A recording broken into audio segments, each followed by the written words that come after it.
Pero digamos, aparte del tema de la corrupción endémica a lo largo de la historia republicana de Brasil, en los últimos años han dado escándalos de corrupción que específicamente afectan al actual partido de gobierno y que se dieron al más alto nivel y entre gente que presuntamente había sido hasta ese momento, digamos, había tenido hasta ese momento una ética aparentemente incorruptible. Y básicamente gente allegada al expresidente Lula. Una corrupción peculiar, porque no fue tanto, aunque también ocurrió eso, que se apropiaran de dineros públicos para fines privados, sino más bien que lo hacían para corromper congresistas, curiosamente, ¿no? O sea, el gobierno de Lula no tenía mayoría en el Congreso y para poder hacer que algunas de sus iniciativas fueran aprobadas por el Legislativo, se pagaba mensualidad a algunos congresistas de partidos de oposición. Ese es el escándalo más grande que ya ha llevado algunas condenas, apenas en algunos casos ejemplares. ¿Qué se ha publicado sobre el tema del Mundial, la construcción de algún estadio? ¿Hay denuncias específicas presentadas en la prensa? Bueno, hay estadios nuevos y estadios rehabilitados o reconstruidos. En el caso de estadios rehabilitados, el Maracaná había sido objeto de un proceso de rehabilitación o digamos de renovación hace tan solo 6 o 7 años y se está volviendo a invertir en el Maracaná de caras al Mundial. El caso más flagrante probablemente sea el del estadio que se está construyendo en Brasilia, la capital, para 70.000 personas, y que yo recuerdo Brasilia no tiene un equipo en la primera división del fútbol brasileño, no tiene un equipo con una posición expectante y nadie esperaría que más allá del Mundial ese estadio vuelva a llenarse jamás. Muy bien, vámonos con la nota. En el Brasil, como hemos comentado, las protestas continúan por 8º día consecutivo. El movimiento que logró la retirada de los 20 céntimos en el transporte público ha convocado a su mayor marcha en 80 ciudades del país. Tras 8 días de protestas, las autoridades de Río de Janeiro y Sao Paulo no han tenido más remedio que dar marcha atrás al aumento de 20 céntimos de real en las tarifas del transporte público. Vamos a tener que cortar inversiones porque las empresas concesionarias del transporte no tienen cómo asumir los gastos de la suspensión del aumento. El autobús, metro y tren costarán R$3, como era antes. Tenemos un plazo de un máximo de 5 días para ajustar las máquinas automáticas. Todo volverá a su precio original antes del ajuste.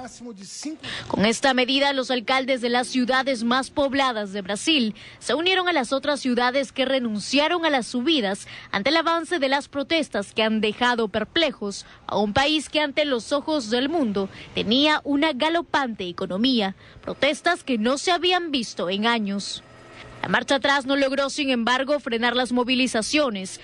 Una multitud bloqueó las principales arterias en Sao Paulo y Brasilia, y la policía se enfrentó a los manifestantes en Río de Janeiro tras el anuncio de las autoridades. En estas imágenes, por ejemplo, se ve a los manifestantes sacudiendo un autobús vacío y montando barricadas de madera, las cuales prendieron fuego para mantener a la policía a distancia. Y es que los manifestantes, en su mayoría jóvenes y de toda clase social, protestan ahora por un sinfín de problemas. Los pasajes simplemente pasaron a ser una de sus demandas.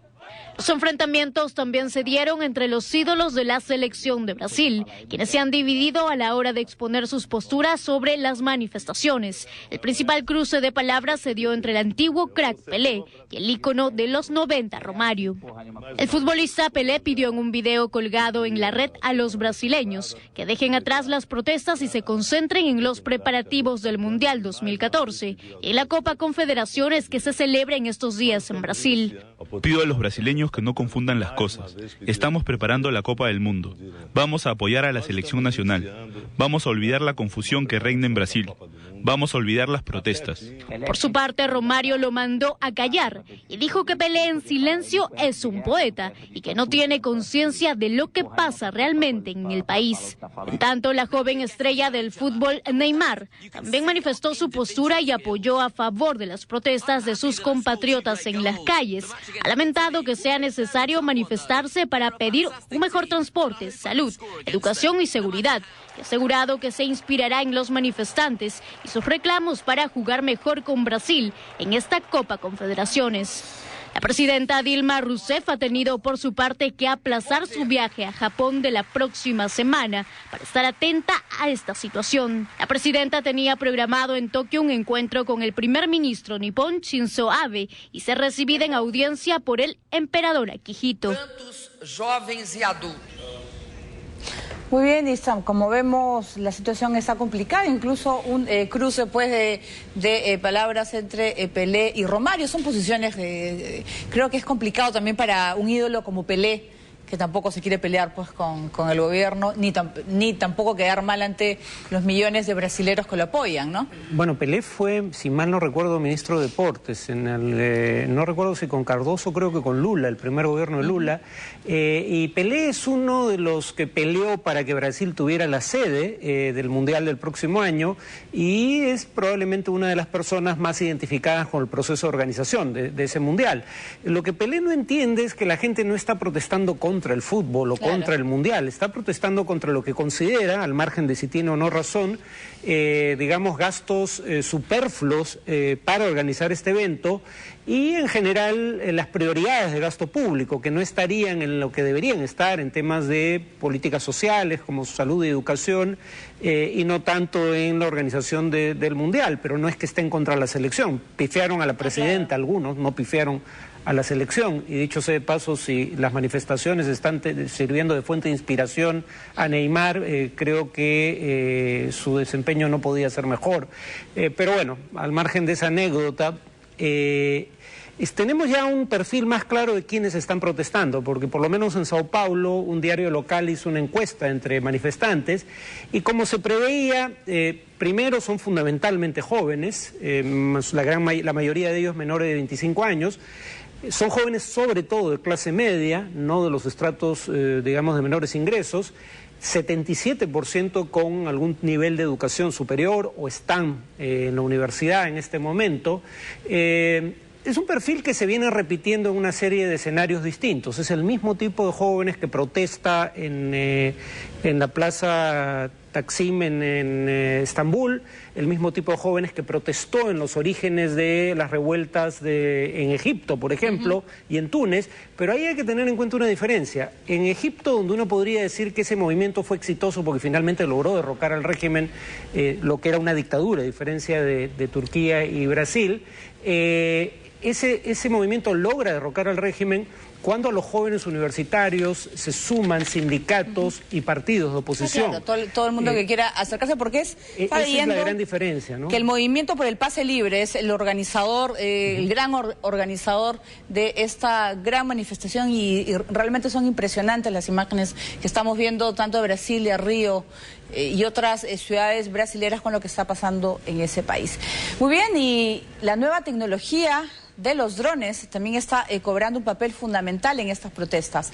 Los medios han alcanzado una mayor cobertura gracias a las tomas aéreas. Las multitudinarias manifestaciones en las distintas ciudades de Brasil también han traído consigo una nueva herramienta en el periodismo, que ha logrado captar increíbles imágenes desde el cielo sin la necesidad de un helicóptero. Se tratan de los drones, vehículos aéreos no tripulados que han pasado de su origen militar a ser utilizados para una mayor cobertura de sucesos periodísticos como estos. La iniciativa de emplear esta herramienta la tuvo la producción de TV Folha, televisión del diario Folha de Sao Paulo, y ha resultado una forma muy segura y muy efectiva para que la prensa pueda cubrir eventos de excesiva concurrencia. Estos aparatos operados mediante control remoto pueden además filmar incendios forestales y otras catástrofes naturales que pondrían en riesgo la vida del periodista. En el mercado llegan a costar unos $1.000. Los resultados simplemente son espectaculares. En los videos se puede observar a las más de 50.000 personas que han salido a las calles de Brasil a reclamar mejores servicios públicos y a protestar contra la corrupción en plena Copa Confederaciones. Muy bien, esas son parte de la tecnología, de lo que se está utilizando para la comunicación, para que la gente pueda ver de toda la dimensión de esas protestas. Bueno, y muchas de las televisoras brasileñas tienen todo el dinero y presupuesto para poder tener esa tecnología. Y vamos a regresar con las imágenes, Farid, para ver, por ejemplo, en la ciudad de Sao Paulo, la cantidad de gente que está en las calles, ¿no? Estábamos hablando de jóvenes universitarios, jóvenes profesionales. Bueno, es gente leída, ¿no? Gente que se puede informar quizás mucho mejor de lo que está sucediendo en su país, pero ¿qué va a pasar con el Partido de los Trabajadores? Dilma Rousseff ha pedido a los integrantes que salgan también a las calles a apoyar esa manifestación porque tampoco no se quieren quedar atrás. ¿Qué va a pasar con ellos? Bueno, es que esto es una situación peculiar, ¿no? Porque el partido de gobierno, que claro, las manifestaciones como la propia Dilma Rousseff dijo no son solo contra el gobierno central, son contra distintas instancias de gobierno. Gobierno local, gobierno estatal, de los estados federados, digamos, y también el gobierno central. Pero sí en buena medida es también contra el gobierno central y contra los partidos, y no solo contra el PT, sino también contra el principal partido de oposición, el Partido Socialdemócrata, que es quien tiene la gobernación del estado de Sao Paulo, por ejemplo. Entonces la paradoja es que para el día de hoy el Partido de los Trabajadores, el partido del gobierno central, que controla el gobierno central, había llamado a una manifestación de apoyo. Pero va a ser paralela, no en el mismo lugar, porque lo que es una constante es que cada vez que alguien quiere izar una bandera partidaria en las manifestaciones, se le pide que la ríe, o sea, que la retire, ¿no? No quieren ser identificados con ningún partido y probablemente la mayoría no se identifica en general con ningún partido. Muy bien, así como el Brasil también, pero en menor dimensión, Chile también continúa con protestas estudiantiles en las que exigen mejoras en la educación.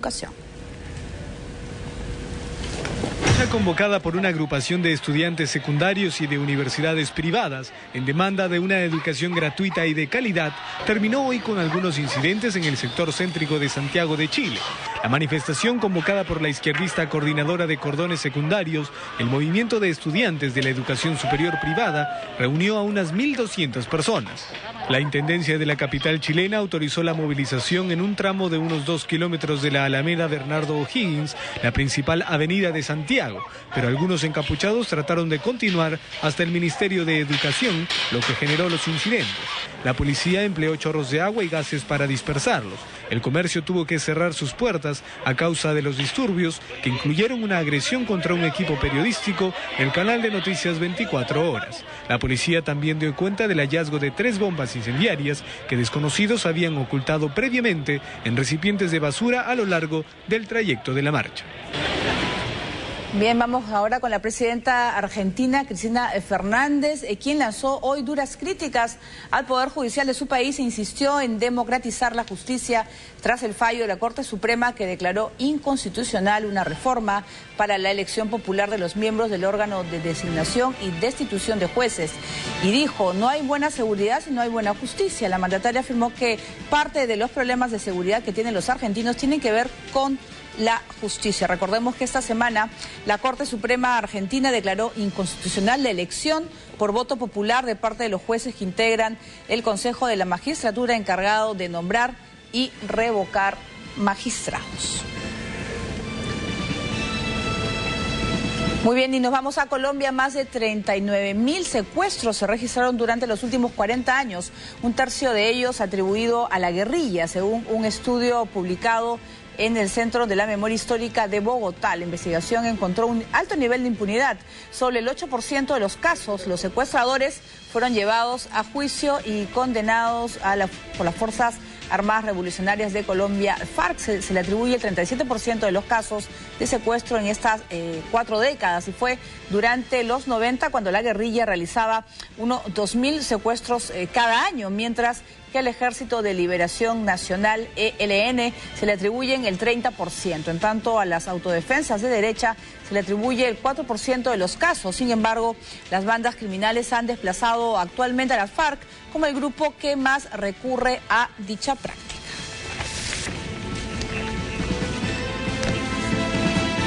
Muy bien, vamos a hacer una primera pausa en el programa y con detalles de la contaminación en el aire en Singapur, que ha sobrepasado los niveles aceptables.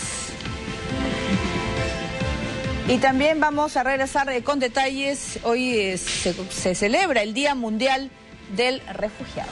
Volvemos.